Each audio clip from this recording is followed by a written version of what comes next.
Dan pengaturan susunan ayat dalam Al-Quran itu apa oleh Rasulullah. Padahal Rasulullah kan tidak bisa menulis. Rasulullah dikehendaki Allah Subhanahu wa ta'ala untuk membersihkan Al-Quran agar tidak ada tuduhan itu karangan Nabi Muhammad. Maka Rasulullah dikehendaki untuk ummi, tidak pandai baca tulis, tapi super jenius, sangat-sangat jenius. Tidak ada manusia lebih jenius dari Nabi Muhammad SAW. Semuanya berdasarkan bimbingan wahyu. Bagaimana? Jadi nama surat dalam Al-Quran, surat Maryam, surat Al-Kafirun, semua 114 surat itu namanya langsung dari Nabi SAW.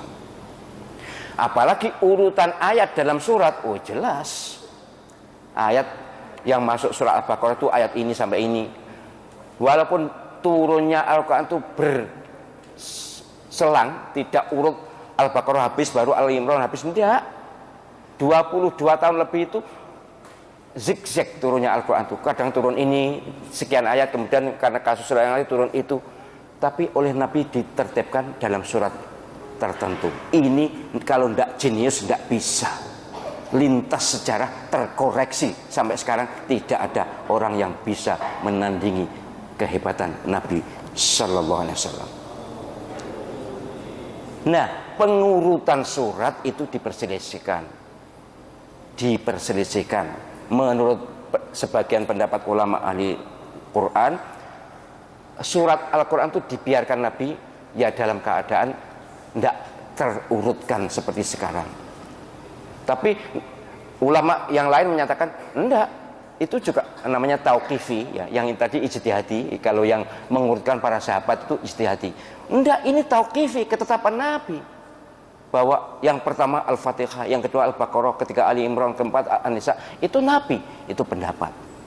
Boleh penjenengan ikuti, boleh tidak. Tapi yang jelas urutan yang ada sekarang ini sudah baku, mujma' alaih statusnya. Walaupun andai kata bukan Nabi yang mengurutkan, tapi status hukumnya mujma' alaih, aklamatif, disepakati seluruh ulama, tidak ada perbedaan, maka kita wajib ikut.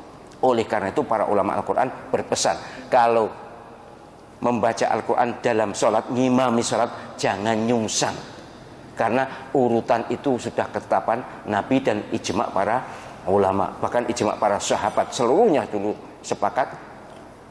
Surat pertama Al-Fatihah itu sudah seluruh dunia, sampai Syiah pun sama. Syiah pun Al-Qur'annya ya sama, walaupun mereka punya nama yang berbeda. Kalau Quran Ahlu Sunnah disebut Mushaf Utsmani, kalau Quran Syiah disebut Mushaf Fatimah, karena memang mereka ada juga Mushaf Ali, ada Mushaf Fatimah, ada Mushaf Ali.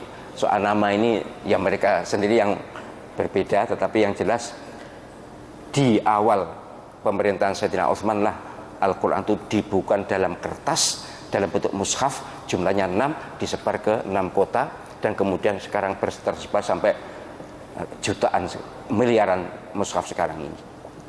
Jadi Nabi yang menentukan.